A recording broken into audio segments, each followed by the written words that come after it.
I'm so glad you could join me today. I hope you're well and enjoying this summer season. We've had some great weather, but it's as usual, it's always up and down.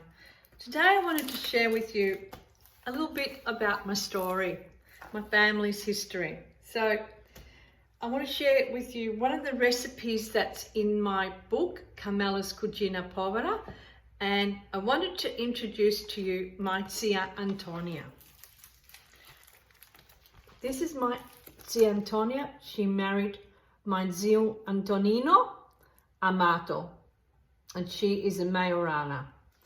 And this was her first son, Joaquino, Jack. We call him Jack, my cousin Jack. Take a nice look at zia Antonia. This was her in a photo as she's coming to Australia in the early 1950s. I'll show you a photo of my cousin Jack and Ronaldo, because then she had another child, Ronaldo, and he was born here in Australia. That's my cousin Jack and Ronaldo. Unfortunately, Ronaldo passed away at the age of 30. He had cystic fibrosis, and my cousin Jack is still alive. These photos are my dad, my mum, and my Aunt Nancy. My Aunt Nancy was born in America. She is the sister, she's deceased, but she was the sister of my grandmother, my nonna Carmela. And let's show you some more little photos. This is my nonna's photo album. So she has a lot of her photos of her brother and sister. I'll show you if I can find some. It's my nonno with my nonna's brother Samuel, and he was also born in America.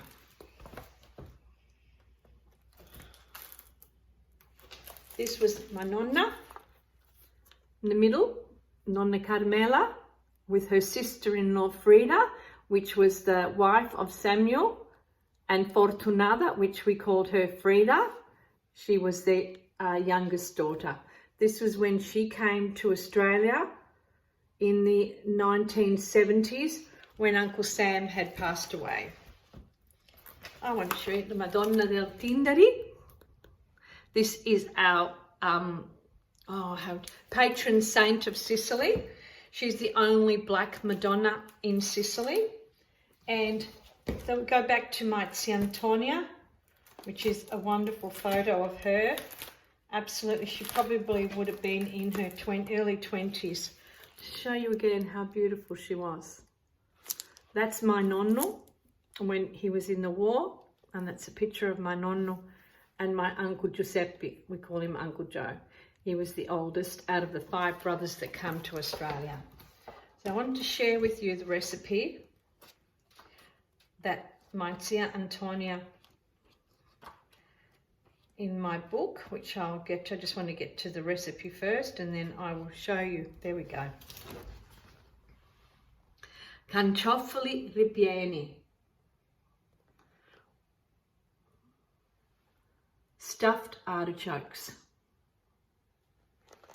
So this recipe was my mother's and zia Antonia's recipe. It's a wonderful recipe packed with so much of history, of my family's history, and packed with many, many memories. As you can see on the pictures that I've showed you, so many of them have passed away. So I'm going to start opening up this book and showing you the recipes, which I have 77 recipes of Carmela's Cucina Povera cookbook. And it's available on Amazon. Also on this one here,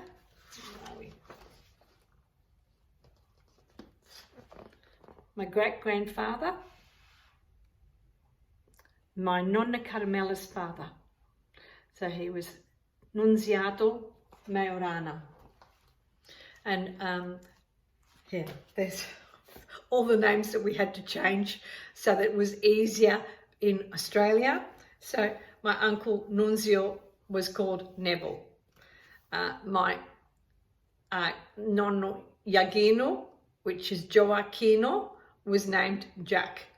He came in the early 1950s, and he worked on the railway lines, and he would have been about 58, 59 when he came. And when the Australian people asked him what his name was, he'd say Joaquino, and they would say, "Huh? What'd you say?" "Or we'll just call you Jack," which for easier. So he was known as Jack, and all the three grandsons were named after him, and they're all called Joaquino Amato, and they were all nicknamed Jack. Middle Jack, Big Jack, and Little Jack, to make it easier. And there's 3 Carmela Amato, and I'm including one, and I'm the middle one. There's the oldest one, me, and my little cousin Carmela, and we're all named after our nonna Carmela. It was the in thing to do in those days, in that era, it was an eternal thing. I'll tell you just a story, and then I'll go back to the recipe. But my friend Tom was telling me when his son, they're Greek people, when his son was born, he called him Costa after his grandfather, which I get really emotional because people pass away and they die. But he said when his grandfather found out that his grandson was born and he named him Costa, he said he went to the village and he drank a bottle of grappa, and he said, "Oh God, the name of Costa is eternal." That's what it was. It was just something to continue the heritage and to keep that name eternal, which is an amazing story and is the truth. So this one here, we'll go back to the ganciofoli ripieni from my mum, Sarina, if you can see it, and Auntie Antonia's recipe. And this book, as I said, is available on Amazon. If you like this video, please subscribe to my YouTube channel. Follow me on Instagram and TikTok. I'd love for you to be part of community. If I know this, then I know that I'm doing the right thing and you enjoy the videos, I'll continue them and tell you the stories. My Auntie Antonia, she worked so hard. She worked night shift while we were growing up, and she had a restaurant in Albury, Wodonga, and she worked very, very hard in the kitchen. Now she's enjoying her retired years, and she's in her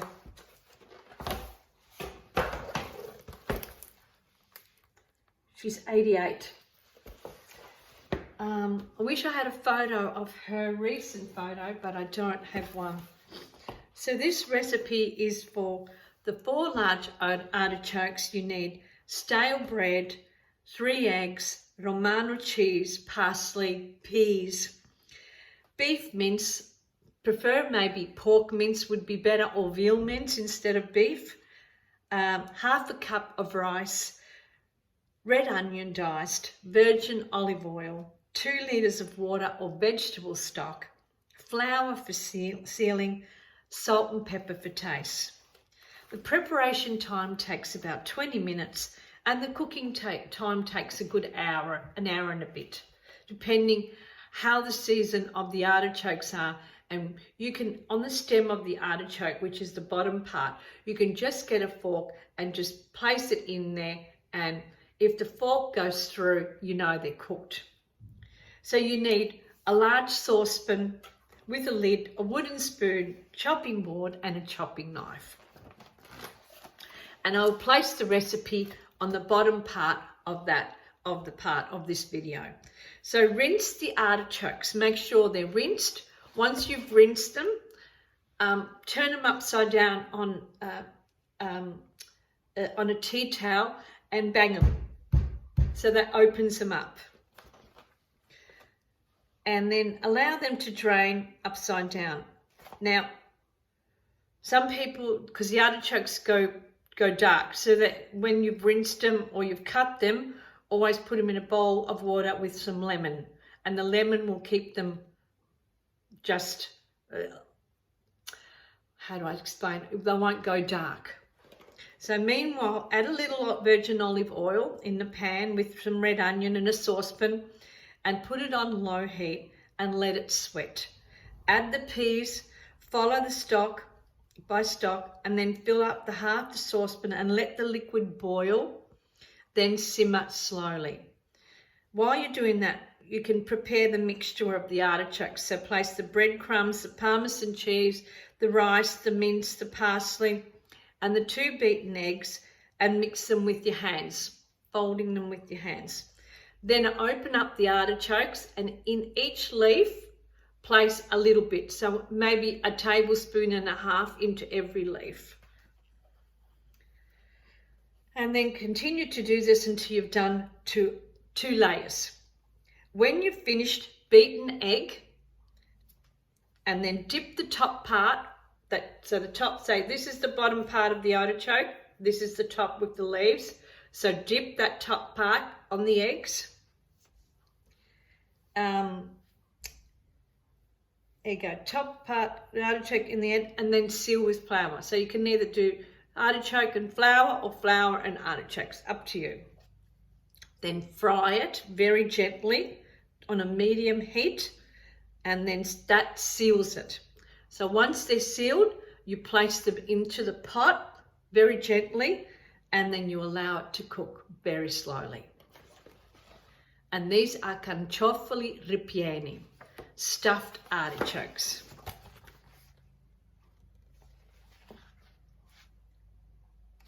You will love this recipe. Your family will love this recipe. It is absolutely delicious. Romano cheese or Pecorino cheese are one of the best cheeses to enjoy the full flavour of the artichokes. So I hope you enjoyed this recipe, and I would love for you to subscribe to my YouTube channel so I can continue to grow it. I will see you on the next one, and I will finish with Antonia. Pictures of Antonia.